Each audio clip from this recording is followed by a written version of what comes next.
الحمد لله نحمده ونستعينه ونستغفره ونؤمن به ونتوكل عليه ونعوذ بالله من شرور أنفسنا ومن سيئات أعمالنا من يهده الله فلا مضل له ومن يضلل فلا هادي له ونشهد أن لا إله إلا الله وحده لا شريك له ونشهد أن سيدنا ومولانا محمدا عبده ورسوله أرسله بالحق بشيرا ونذيرا وداعيا إلى الله بإذنه وسراجا منيرا أما بعد فأعوذ بالله من الشيطان الرجيم بسم الله الرحمن الرحيم وما خلقت الجن والإنس إلا ليعبدون صدق الله العظيم وصدق رسوله النبي الأمين المتين الكريم ونحن على ذلك لمن الشاهدين والشاكرين والحمد لله رب العالمين. برادران محترم، معزز سامعین کرام، حضرات گرامی، حاضرین جمعہ، خالق لم یزل ولا یزال کا بے انتہا فضل اور کرم کہ اس نے ہم سبوں کو امت محمدیہ میں پیدا فرمایا اور بالخصوص دنیا کے تمام لغزشوں سے بچا کر کے، تمام مسائل سے، تمام الجھنوں سے نکال کر آج جمعے کی نماز باجماعت ادا کرنے کے ارادے سے ہم سبوں کو مسجد تک آنے کی توفیق و رفیق عطا فرمائی. دعا کرے اللہ تبارک و تعالی ہم سبوں کو اسی طریقے سے پنجگانہ نمازوں کی پابندی کرنے کی توفیق و رفیق عطا فرمائے. میرے عزیز بھائیوں، بزرگوں، دنیا بھر میں جو حالات ہیں وہ تقریباً کسی سے چھپا ہوا نہیں ہے. ہم جس کے ماننے والے ہیں اور ہمارے دل کے اندر جو کلمہ طیبہ لا الہ الا اللہ محمد رسول اللہ کا چراغ روشن ہے، یہ بھی کسی سے چھپا ہوا نہیں. ہم کلمہ کے پڑھنے والے ہیں، اعلانیہ طور پہ پڑھتے ہیں. محمد رسول اللہ صلی اللہ علیہ وسلم کے ماننے والے ہیں، اعلانیہ طور پہ مانتے ہیں. میرے عزیز بھائیوں، لیکن قرآن کریم میں اللہ تبارک و تعالی نے ارشاد فرمایا وما خلقت الجن والانس الا لیعبدون. ہم نے انسانوں کو اور جناتوں کو اپنی عبادت کے لیے پیدا کیا ہے. میرے عزیز بھائیوں، آج مسلمانوں کے جو حالات ہیں، نبی اکرم محمد رسول اللہ صلی اللہ علیہ وسلم کی حدیث ہے، میرے آقا صحابیوں کے درمیان تشریف فرما ہے. صحابیوں سے عرض کرنے لگے کہ اے صحابیوں، ایک دور ایسا آئے گا، ایک وقت ایسا آئے گا کہ جو ایمان والے ہوں گے، لا الہ الا اللہ محمد رسول اللہ کو پڑھنے والے ہوں گے، وہ اس طریقے سے ہوں گے کہ ان کے اوپر دنیا بھیڑیے کی طرح دوڑے گی. جس طریقے سے بھوکا بھیڑیا کھانا دیکھ کر کے دوڑتا ہے، اور جس طریقے سے اگر کسی دعوت میں کسی دسترخوان پہ کھانا کم ہو اور بہت سارے دعوت کھانے والے پہنچ گئے ہو اور کھانے کی دعوت کے لیے جب بلایا جائے تو لوگ بھوکے شکم کے ساتھ اس کھانے کی طرف لپکتے ہیں، اسے کھینچنے کی، اسے کھانے کی، اسے دبانے کی کوشش کرتے ہیں.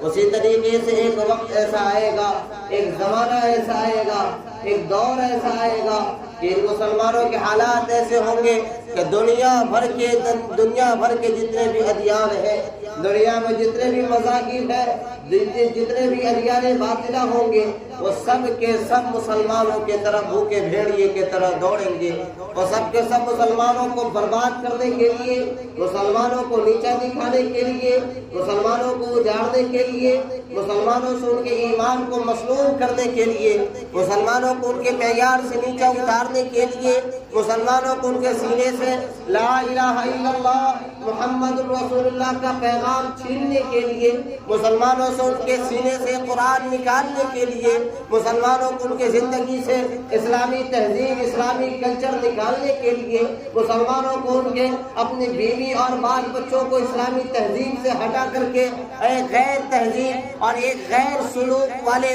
اور ایک غیر اور مغربی تہذیب اور مغربی ادیان، مغربی طور و طریقہ، مغربی کلچر کو اپنانے کے لیے لوگ اس طریقے سے بھیڑیں گے، لوگ اس طریقے سے ان کے اوپر دوڑیں گے کہ مسلمان اپنے آپ کو بے بس سمجھے گا، مسلمانوں کے حالات خراب ہو جائیں گے۔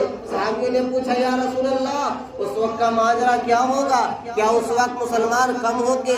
ایسا لگتا ہے کہ اس وقت ہم سے بھی زیادہ مسلمانوں کی تعداد کم ہوگی، اس وقت کے مسلمان کمزور ہوں گے، ان کے ایمان کے اندر تازگی ہوگی نہ ہوگی۔ نبی پاک صلی اللہ علیہ وسلم نے ارشاد فرمایا کہ اے میرے عزیز صحابیوں سنو، اس وقت جو مسلمان ہوں گے ان کی تعداد آج کے مسلمانوں سے لاکھوں اربوں خربوں زیادہ ہوگی، ان کی تعداد آج کے مسلمانوں سے بہت زیادہ ہوگی، وہ تعداد میں بہت زیادہ ہوں گے، اور نام و نہاد کے لیے، دکھاوے کے لیے ان کی حکومتیں موجود ہوں گی، ان کی سلطنتیں موجود ہوں گی، ان کے دیش موجود ہوں گے، ان کے اپنے پرائے موجود ہوں گے، لیکن مسلمانوں کا عالم یہ ہوگا کہ ان کا کوئی پرسان حال نہ ہوگا، ان کے حال پہ کوئی ترس کھانے والا نہ ہوگا۔ جو دنیا کے مسلمان ممالک ہوں گے وہ بھیڑیے کے طرح بیٹھ کر کے ان کے تماشوں کو دیکھیں گے، وہ بھیڑیے کے طرح بیٹھ کر کے وہ ان کے معاملے کو دیکھیں گے، وہ بھیڑیے کے طرح بیٹھ کر کے وہ ان کی بدحالی کو دیکھیں گے۔ کسی کے اندر یہ جرأت نہ ہوگی کہ وہ مدافعات رسول صلی اللہ علیہ وسلم کے لیے، وہ صحابہ رسول صلی اللہ علیہ وسلم کی سیرت کو، نبی پاک صلی اللہ علیہ وسلم کی سنت کو زندہ کرنے کے لیے وہ آواز اٹھا کر کے مسلمانوں کے لیے بولے۔ مسلمانوں کا خود خستہ حالت اللہ تبارک و تعالیٰ نے خود قرآن کریم میں ارشاد فرمایا کہ جو تم اپنے اعمال کرو گے، تم اپنے دو ہاتھ سے جو اعمال کرو گے اس کا بدلہ ہم تمہیں دے دیں گے۔ میرے عزیز نوجوانوں، آج ہمارا عالم کیا ہے کہ ہم دکھاوے کے مسلمان بنے بیٹھے ہیں۔ آج ہمارا عالم کیا ہے کہ ہمارے اندر طہارت کی، ہمارے اندر پاکی کی، ہمارے اندر اخوت کی، ہمارے اندر محبت کی ایک للکار جو نبی پاک صلی اللہ علیہ وسلم سے لے کر کے آج سے تقریباً 1450 سال 1500 سال ہونے کو جا رہے ہیں، جب سے لے کر کے آج تک کے اور رہتی دنیا میں قیامت کی صبح تک کے رسول اکرم صلی اللہ علیہ وسلم کے ماننے والوں کو ممبر پہ کھڑے ہو کر کے، ممبر پہ بیٹھ کر کے اور میناروں سے اور مساجد کے ممبروں سے لوگ آواز دیں گے، لوگوں کو سکھائیں گے کہ اے رسول پاک صلی اللہ علیہ وسلم کے دیوانوں، اے نبی اکرم صلی اللہ علیہ وسلم کے ماننے والوں، تم ایک ہو جاؤ، تم ایک نبی پاک صلی اللہ علیہ وسلم کے ماننے والے ہو، تمہارا اللہ ایک ہے، تمہارا رسول ایک ہے، تمہاری کتاب ایک ہے، تمہاری شریعت ایک ہے، تیری تہذیب ایک ہے، تم جسے مانتے ہو وہ ایک ہے، وہ ایک دین ہے، ایک مذہب ہے، تم بھی ایک ہو جاؤ میرے عزیز نوجوانوں۔ لیکن ان تمام دہائیوں کے باوجود، ان تمام سبق کے باوجود ہمارے اندر بکھراؤ، ان تمام سبق کے باوجود ہمارے اندر نا اتفاقی، ان تمام سبق کے باوجود ہمارے اندر ایک دوسرے کا کینہ۔ اللہ تبارک و تعالیٰ نے ارشاد فرمایا قرآن کریم میں، اگر تم میں سے کوئی ایک دوسرے کی برائی کرے، اس کے پیٹھ پیچھے بغض کرے، اس کے پیٹھ پیچھے اپنے حسد کو اجاگر کرے، وہ ایسا ہے جیسا کہ وہ اپنے مردار بھائی کے گوشت کو کھا رہا ہے۔ آج کتنے پرسنٹ مسلمان ہیں جو کہ آج غیبت سے بچ رہے ہیں؟ آج کتنے پرسنٹ مسلمان ہیں جو آج جوئے کنویں سے بچنے کی کوشش کر رہے ہیں. بہت حد تک کے جو بڑے قسم کے لوگ ہیں, بہت حد تک کے جو بوڑھے قسم کے لوگ ہیں, ان کے اندر یہ کمی تو نہیں ہے, لیکن آج کی جو نئی نسل ہمارے درمیان وجود پذیر ہے, آج جو ہماری نسلیں ہیں, ان نسلوں کو بچانے والا کون ہے؟ نبی اکرم محمد رسول اللہ صلی اللہ علیہ وسلم نے ارشاد فرمایا, کلکم راع وکلکم مسئول عن رعیتہ, کہ کل قیامت کے دن ہر باپ سے اس کے بیٹے کے متعلق سوال کیا جائے گا, ہر دادے سے اس کے پوتے کے متعلق سوال کیا جائے گا, ہر نانا سے ان کے ناتی کے متعلق سوال کیا جائے گا. الغرض مطلب یہ ہے کہ ہر ماتحت کو, ہر سرپرست کو اس کے ماتحت کے بارے میں سوال کیا جائے گا جو اپنے نیچے کسی کی پرورش کر رہا ہے. آج ہمارا عالم یہ ہے کہ ہم اپنی ذمہ داریوں سے اپنے آپ کو سبکدوش سمجھ رہے ہیں. ہمارے گھر کے اندر پاکی کا اہتمام ہو رہا نہیں ہو رہا, ہمیں اس کا خیال نہیں. قرآن کریم میں اللہ تبارک و تعالی نے ارشاد فرمایا, ان اللہ یحب التوابین ویحب المتطہرین. اللہ تبارک و تعالی کی ذات پاک ہے اور آپ پاکی کو پسند فرماتے ہیں. آج ہمارے مساجد کا عالم یہ ہے کہ ہمارے مساجد کے اندر گندگیاں, ہمارے مساجد کے اندر جو ٹوائلٹ ہے, ہمارے مساجد کے اندر جو استنجا خانہ ہے. میرے عزیز بھائیوں, نبی اکرم صلی اللہ علیہ وسلم کی ذات گرامی وہ مقدس و عالی مرتبہ ذات گرامی ہے کہ جس کی مثال نہیں. رسول پاک صلی اللہ علیہ وسلم جس تعلیم کو لے کر کے آئے, اس تعلیم کا کوئی مثال نہیں. صحابہ کرام کے دور میں ایک مرتبہ غالباً حضرت سلمان فارسی رضی اللہ تعالیٰ عنہ کا واقعہ ہے. وہ مدینہ کی گلی میں جب ٹہل رہے تھے تو کسی یہودی نے آپ کو تانا دینا شروع کیا. کیا دینا شروع کیا؟ تانا دینا شروع کیا. اور تانا کس طریقے سے دیا کہ اے سلمان, ہم نے سنا ہے کہ تیرا جو نبی ہے, نعوذ باللہ, تیرا جو نبی ہے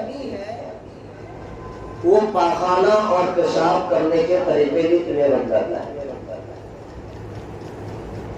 کیا تانا دیا کہ اتنے بڑے پیمانے کا عالمی نبی بن کر آنے کا دعویٰ کر رہا ہے, رحمت للعالمین بننے کا دعویٰ کر رہا ہے, اور تعلیم کس چیز کی دے رہا ہے؟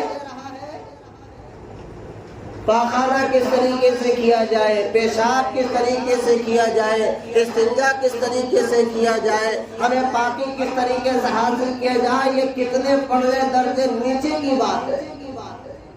قربان جاؤ صحابی رسول حضرت سلمان فارسی رضی اللہ تعالیٰ عنہ کی ذات گرامی پر آج کا مسلمان ہوتا ان کے ایمان کے اندر تک بغاوت آ جاتی. آج کا کوئی مسلمان ہوتا ان کے ایمان کے اندر لرزہ طاری ہو جاتی اور وہ کہنے لگتا کہ ہاں بات صحیح ہے. فراست سلمان فارسی رضی اللہ تعالیٰ عنہ کے, فراست سلمان فارسی رضی اللہ تعالیٰ عنہ کے, ان کی فراست پہ قربان جاؤ مسلمانوں, برجستہ انہوں نے جواب دیا کہ ہاں سنو تانا دینے والے, اگر تم تانا دے رہے ہو تو سنو, میرا نبی وہ ہے جو بچے کی پیدائش کے وقت سے لے کر کے انسان کی موت تک کا سبق دیتا ہے. میرا نبی وہ ہے جو ہمیں پیشاب پاخانہ کا بھی طریقہ سکھلاتا ہے. میرا نبی وہ ہے جو ہمیں اس حد تک کی بھی تعلیم دیتا ہے کہ ہم استنجا کرنے میں بھی کسی دوسرے کے محتاج نہ رہیں. قرآن کریم میں اللہ تبارک و تعالیٰ نے پاکی کے اوپر بہت ساری باتیں کی. پاکی کے آیات ہے, مسائل, سب سے پہلے جو مسائل آتے ہیں وہ پاکی کے متعلق. لیکن ہمارے زندہ خانوں کا عالم کیا ہوتا ہے؟ ہم نے کئی جگہ پہ دیکھا, بعض جگہوں پہ اس چیز کا اہتمام نہیں کیا جاتا. ہم جس استنجا کے لوٹا کو لیتے ہیں اس میں پانی ڈالتے ہیں, خاص طور سے بیت الخلا کے اندر جس پانی کا ہم استعمال کرتے ہیں, بات چھوٹی ہے لیکن اگر اس کے اوپر غور نہ کیا جائے تو ہماری نماز نہیں ہوتی. ہم جس لوٹے کا استعمال کرتے ہیں, جس جگ کا استعمال کرتے ہیں, اکثر دیکھنے کو ملتا ہے کہ وہ جگ بالٹی سے نیچے رکھا ہوتا ہے. کہاں رکھا ہوتا ہے؟ بالٹی سے نیچے رکھا ہوتا ہے. اور جب آدمی استنجا کے لیے بیٹھتا ہے تو استنجا کا جو چھینٹا ہوتا ہے وہ اس احاطے سے ملا جلا ہوتا ہے، اور اکثریت غالب ہوتی ہے کہ وہاں پہ پانی کا جو چھینٹا ہے وہ نجاست کا ہے. اور انسان جو اب تو نل کا وقت آ گیا، نل کھولے، پانی گرنا شروع ہوا، نیچے سے وہ لوٹا بدنا جو کچھ ہوا اٹھائے، اور اٹھا کر کے اس کو ہم بالٹی کے اندر ڈبو دیا. اب جس لوٹے کے اندر، جس برتن کے پینی میں، جس برتن کے جڑ میں اگر نجاست لگی ہوئی ہے، وہ چاہے پیشاب کا ہی قطرہ کیوں نہ ہو، اگر وہ نجاست ایک قطرہ بھی لگ کر کے اس بالٹی میں جائے تو بتائیے وہ بالٹی پاک ہوگا؟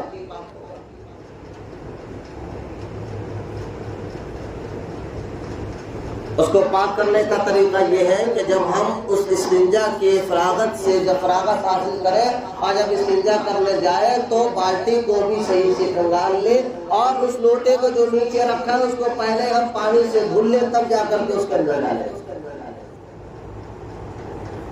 یہ پاکی کا اہتمام ہے. آج ہماری شکایت ہے کہ مولوی صاحب ہم نماز پڑھ رہے ہیں، ہمارے حالات خراب، ہم نماز پڑھ رہے ہیں، ہماری دعا قبول نہیں ہو رہی، ہم نماز پڑھ رہے ہیں، ہمارے گھر کے اندر برکت نہیں ہو رہی. کبھی ہم نے غور کیا کہ جس نماز کو پڑھنے کا ہم دعویٰ کر رہے ہیں، کیا ہماری وہ نماز قبول بھی ہو رہی ہے یا نہیں؟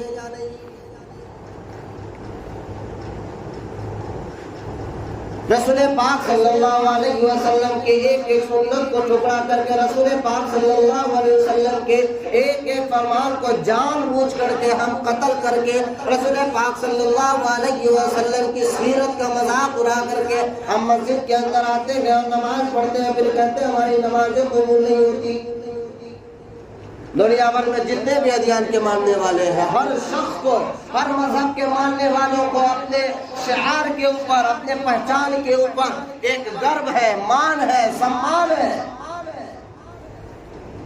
ہر شخص کا اپنا پہچان ہے. آپ سعودیہ میں جاؤ، سعودیہ والوں کا پہچان ہے وہ جبہ میں ہوگا، اس کے بعد اس کے سر پہ امامہ ہوگا، اس کے سر پہ وہ رومال ہوگا، اس کے سر پہ وہ کالی والی جو پگڑی آتی وہ ہوگا، اس کا ایک پہچان ہے.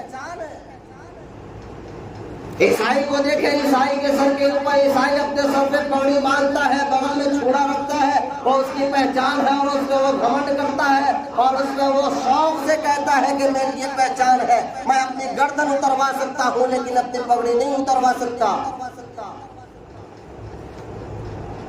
ایک عیسائی کو اپنے عیسائی ہونے پر اتنا فخر ہے کہ وہ اپنے گردن اتروا لے لیکن پگڑی نہ اترنے دے. مسلمانوں کو مسلمان ہونے پہ اتنا بھی فخر نہیں کہ ان کے چہرے سے داڑھی اتر جائے، ان کو چہرے کے اوپر ذرا سا ملال ملا ہے. ہمارے جسم کے لباس، ہمیں اپنے مسلمان ہونے پہ اتنا فخر ہے، ہمیں اپنے مسلمان ہونے پہ اتنا تکبر ہے، ہم اپنے آپ کو اتنا خوش نصیب سمجھتے ہیں کہ ہم جمعہ کے دن بھی اگر نماز پڑھنے آئے تو سنت رسول صلی اللہ علیہ وسلم کا لباس ہمارے جسم کے اوپر نہ ہو. یہ مسلمانوں کی کمی ہے جس کو بیان کرنے میں ڈر لگتا ہے کہ مسجد سے باہر آپ نکلے آپ کے اوپر ایلیگیشن ہو جائے. میں نہیں کہتا کہ آپ دوسرے لباسوں کا پہننا غلط ہے، لیکن جس دربار میں آپ آ رہے ہیں، ایک شادی میں اگر جانا ہو، اس شادی کے اندر کنڈیشن آج لگا دیا جا رہا ہے کہ آپ سبوں کو پینٹ شرٹ پہن کر کے اور اس کے ساتھ میں کوٹ لگا کر کے آنا ہے. 5-5 ہزار روپے، 10-10 ہزار روپے ایک رات کے لیے آدمی اس کوٹ میں خرچ کر کے سلوا کر کے اس شادی کو اٹینڈ کرتا ہے. کیوں؟ اس لیے کہ ہماری عزت کی بات ہے، ہماری عزت کی بات ہے. اور مسجد میں، دربار میں، مسجد میں اللہ کے دربار میں ہم آ رہے ہیں، اس کے دربار میں آ رہے ہیں جو شہنشاہوں کا شہنشاہ ہے، جو بادشاہوں کا بادشاہ ہے، اس کے دربار میں ہم آ رہے ہیں. ہمیں کپڑوں کا لحاظ نہیں ہے، اس کے دربار میں ہم آ رہے ہیں، ہمیں اس دربار کی تیاری نہیں ہے. میرے عزیز بھائیوں، دنیا کی اصلاح کی فکر کرنا اس سے بہتر یہ ہے کہ ہم اپنی اصلاح کی فکر کریں. ہم اپنے گریبان میں جھانکے کہ ہم جس نماز کو پڑھ رہے ہیں اس کا تحیات صحیح ہے یا نہیں. ہم جس نماز کو پڑھ رہے ہیں اس میں ہم جو رکوع کر رہے ہیں اس کے رکوع کرنے کا طریقہ صحیح ہے یا نہیں. ہم جو تلاوت کر رہے ہیں اس تلاوت میں کہیں فالٹ تو نہیں ہے, کہ اس کی ادائیگی میں کوئی کمی تو نہیں ہے. قرآن کریم اللہ تبارک و تعالیٰ نے ارشاد فرمایا وَأَنْتُمُ الْأَعْلَوْنَ إِن كُنتُم مُّؤْمِنِينَ. تم سربلند رہو گے, تمہاری عزت ہوگی, تمہاری مرتبت ہوگی, تمہاری بڑائی ہوگی, تم سر کے تاج بنائے جاؤ گے. لیکن آج ہمیں یہ ملا جا رہا ہے, آج ہماری عزت نہیں ہے. ایسا تو نہیں ہے کہ اللہ کا فرمان جھوٹا, نعوذ باللہ. ایسا تو نہیں ہے رسول اللہ صلی اللہ علیہ وسلم کا پیغام جھوٹا, نعوذ باللہ.